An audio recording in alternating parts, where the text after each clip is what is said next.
बिस्मिल्लाहिर्रहमानिर्रहीम। अस्सलाम वालेकुम नाज़रीन, आप यूट्यूब चैनल देख रहे हैं। मैं इमरान खान हूँ। एक रास्ता बंद होता है तो अल्लाह ताला दूसरा खोल देता है, और अगर आपकी नीयत ठीक हो तो कहीं ना कहीं आपको मदद मिल जाती है, कुदरत आपकी मदद करती है। पाकिस्तान के साथ एक बड़ा सीरियस मसला बनने जा रहा था तेल और गैस के हवाले से। ख़ास तौर पे LNG का जो मुआहदा पाकिस्तान का UAE की कंपनी के साथ हुआ था, जो उनकी सरकारी कंपनी है जिसको एमिरेट्स नेशनल ऑयल कंपनी कहते हैं, एनोक, ENOC, एनोक वैसे नॉर्मली उसको लोग कहते हैं। इसने पाकिस्तान को 23 फरवरी को LNG फ्राहम करनी थी, लेकिन LNG फ्राहम करने से उन्होंने माजरत कर ली, इनकार कर दिया। पाकिस्तान के लिए बड़ा सीरियस मसला था। इससे पहले तेल जो उधार फ्राहम करना था वो भी नहीं किया गया था, उसकी इमदाद नहीं मिली थी, और सऊदी अरब ने भी कुछ हाथ पाकिस्तान से खींचा था और कुछ पैसे भी ये लोग वापस मांग रहे थे। तो पाकिस्तान के ऊपर दबाव है अरब ममालिक की जानिब से, ख़ास तौर पे सऊदी अरब और UAE की जानिब से। ट्रंप के दौर में ज़्यादा था, आने वाले दौर में मुमकिन तौर पे कम हो जाएगा, लेकिन फ़िलहाल वो कैफियत मौजूद है। हुआ ये कि एमिरेट्स नेशनल ऑयल कंपनी को ओपन मार्केट के अंदर ज़्यादा कीमत की ऑफ़र आ गई कि जो आप LNG बेच रहे हैं इसकी ज़्यादा कीमत हम आपको देते हैं। तो उन्होंने पाकिस्तान के साथ जो मुआहदा था उसको ख़त्म कर दिया, और जो फराहमी उन्होंने करनी थी उससे उन्होंने माजरत कर ली। और पाकिस्तान ने फिर ये किया कि जो दीगर कंपनियां उनसे रब्ता किया कि जी हमें LNG चाहिए और हमें तेल चाहिए, तो उसके लिए हमें कुछ आप बताएं कौन मदद कर सकता है। तो फिर आज़रबाईजान की एक जो कंपनी है, सरकारी कंपनी, सॉकर कंपनी उसका नाम है, तो ये जो सॉकर ट्रेडिंग कंपनी है इसने फौरी तौर पे हामी भरी और पाकिस्तान को तेल और गैस की फराहमी यकीनी बनाने का फ़ैसला किया। अब ये जो कंपनी है जो आज़रबाईजान की है, इन्होंने पाकिस्तान के साथ जो मुआहदा किया है वो 7 जनवरी को किया है। यानी पाकिस्तान को जब पता चला कि फरवरी में UAE पाकिस्तान को LNG गैस नहीं दे रहा, तो पाकिस्तान ने फौरी तौर पे इधर उधर देखा। तो आज़रबाईजान एक ऐसा मुल्क है जो बहुत बड़ी मिकदार में तेल और गैस पैदा करता है। यानी दुनिया के अंदर जो बहुत बड़े बड़े ममालिक हैं जो तेल और गैस की पैदावार करते हैं, उनमें से एक मुल्क आज़रबाईजान है। अगर मैं इसका डाटा आपको बताऊं तो एक दिन के अंदर आज़रबाईजान 8,73,260 बैरल तेल पैदा करता है। ये बहुत बड़ी मिकदार है तेल की, और बहुत सारे मुल्कों की तेल की ज़रूरियात आज़रबाईजान पूरी करता है। ये जो कंपनी है सोकर ट्रेडिंग, ये दुनिया के कई मुल्कों के अंदर ऑयल और गैस और केमिकल रिफाइनरीज जो है वो चला रही है। अब ये जो कंपनी है ये गैस का एक पूरा कार्गो, वो LNG का पूरा एक कार्गो पाकिस्तान को देगी 15 फरवरी को, क्योंकि 23 फरवरी को देना था UAE ने, तो उनसे एक हफ्ता पहले 15 फरवरी को ऑयल एंड गैस की ये कंपनी LNG का पूरा एक कार्गो पाकिस्तान को फराहम करेगी, जिससे पाकिस्तान का जो है वो काफ़ी हद तक मामला हल हो जाएगा। और फिर उसके बाद ये पाकिस्तान को लगातार तेल और गैस की फराहमी शुरू कर देगी। अब ये जो कंपनी है इसने पाकिस्तान को तेल और गैस की फराहमी का जो वादा किया है वो उधार बुनियाद के ऊपर किया है। यानी ये तवील मुद्दती उधार के ऊपर पाकिस्तान को ऑयल भी देगी और गैस भी देगी, जिस पे सऊदी अरब ने इम्प्लीमेंट नहीं किया माजी में, और UAE ने भी नहीं किया। वो हमसे पैसे लेते हैं इसके, लेकिन इसके बावजूद उन्होंने कम कीमत में देने से इनकार किया। अब उनसे ज़्यादा कम कीमत में और उनसे ज़्यादा लंबी मुद्दत के लिए उधार पे, क्योंकि पाकिस्तान की मईशत इस वक्त बहुत कमज़ोर है।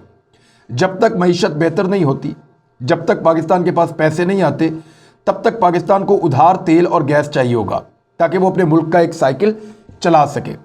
तो उधार तेल और गैस के लिए अब आज़रबाईजान ने हामी भर ली है। क्यों? इसकी एक वजह है। मैं आपको बताता हूँ आज़रबाईजान के पास कितनी ज़्यादा एनर्जी है, कितना ज़्यादा तेल है, कितनी ज़्यादा गैस है। मैंने आपको बताया कि एक दिन में 8,73,260 बैरल तेल वो पैदा करता है। एक साल में 25 बिलियन क्यूबिक मीटर गैस की वो पैदावार करता है। बहुत बड़ी मिकदार है ये, बहुत दुनिया को बहुत बड़े पैमाने पे ये तेल और गैस की सप्लाई करते हैं, और ये काम ये सदियों से कर रहे हैं। यानी जो तुर्क साइंसदान थे, मैं एक तहकीक पढ़ रहा था, उन तुर्क साइंसदानों ने 17वीं सदी ईस्वी में ये लिखा कि जब हम बाको गए, और बाको का जो किला है पुराना, जब उस किले के पास हम पहुंचे तो हमने देखा कि उस किले के चारों तरफ 500 के करीब तेल के कुएं थे जिनके अंदर से तेल निकाला जा रहा था।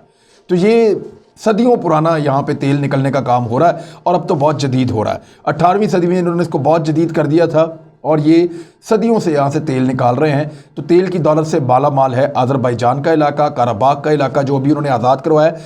पाकिस्तान के साथ इतने अच्छे ताल्लुकात की वजह 2 वजूहात हैं। नंबर 1, तुर्की। थोड़ा अर्सा पहले आज़रबाईजान और तुर्की का एक वफ्द पाकिस्तान में आया भी था। दोनों मुल्कों के अहम तरीन लोग पाकिस्तान में आए थे और यहाँ पे मीटिंग्स हुई थी और पाकिस्तान की मीडिया ने उसको बहुत जगह दी थी।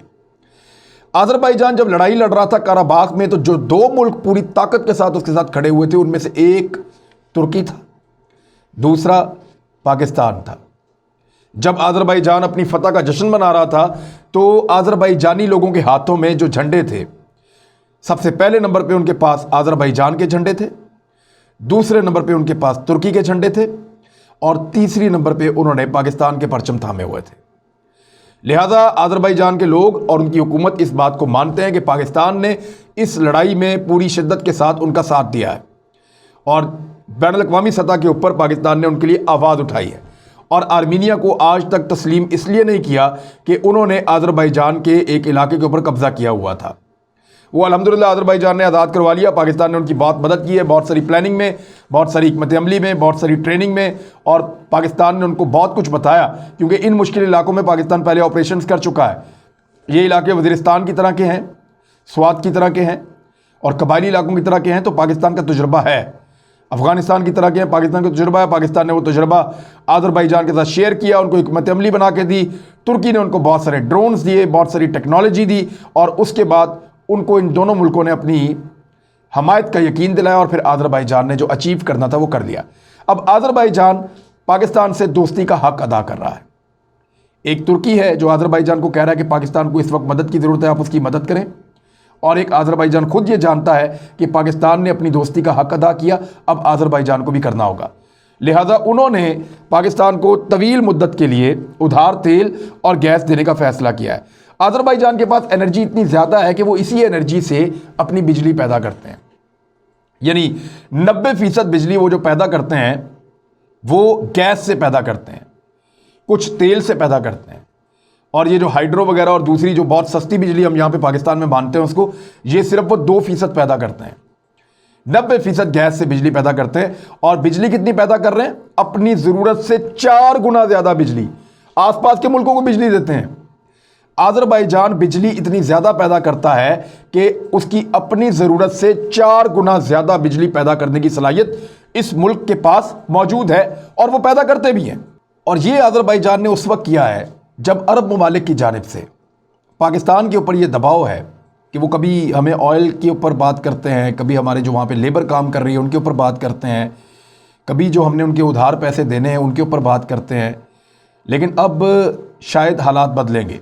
उसकी वजह अमेरिका की नई पॉलिसी है। अमेरिका ने उनको हथियारों की फराहमी बंद कर दी है और उनसे उनके अहम तरीन अड्डे मांग लिए हैं। दूसरी जानिब डोनाल्ड ट्रंप जाने के बाद सऊदी अरब की सिक्योरिटी के बहुत सारे तहफ़्फ़ुज़ात हैं। गुज़िश्ता दिनों वहाँ पे कुछ हमले भी हुए हैं रॉकेट मिसाइल के, तो उस वजह से भी सऊदी हुक्मरान बहुत परेशान है और यूएई भी अपने आप को गैर महफूज महसूस करता है क्योंकि सऊदी अरब के बिल्कुल साथ वो मौजूद है, और जब सऊदी अरब गैर महफूज है तो फिर यूएई भी अपने आप को गैर महफूज महसूस करता है। तो ऐसी सूरत हाल में इन दोनों मुल्कों को पाकिस्तान की सपोर्ट की ज़रूरत है और पाकिस्तान की जो अहमियत है वो बढ़ जाती है दोबारा से। लेकिन फ़िलहाल तेल के मामले में पाकिस्तान के पास अब एक बड़ी और नई ऑप्शन मौजूद है आज़रबाईजान की सूरत में।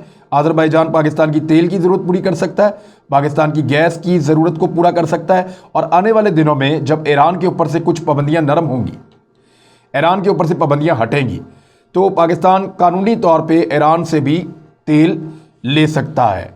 और वो जो कानूनी तौर पे तेल आएगा या गैस आएगी ईरान से, उससे पाकिस्तान को बहुत फ़ायदा होगा, पाकिस्तान की मईशत को फ़ायदा होगा और पाकिस्तान को सस्ता तेल और गैस मिलेंगे। पाकिस्तान के लिए ऑप्शंस बढ़ रही हैं आने वाले वक्त के साथ साथ, क्योंकि हमारी फ्यूल की ज़रूरियात बढ़ेंगी जैसे जैसे हम नए कारखाने लगाएंगे या कारोबार को आगे बढ़ाएंगे या हमें ज़्यादा एनर्जी बढ़ानी पड़ेगी पाकिस्तान में।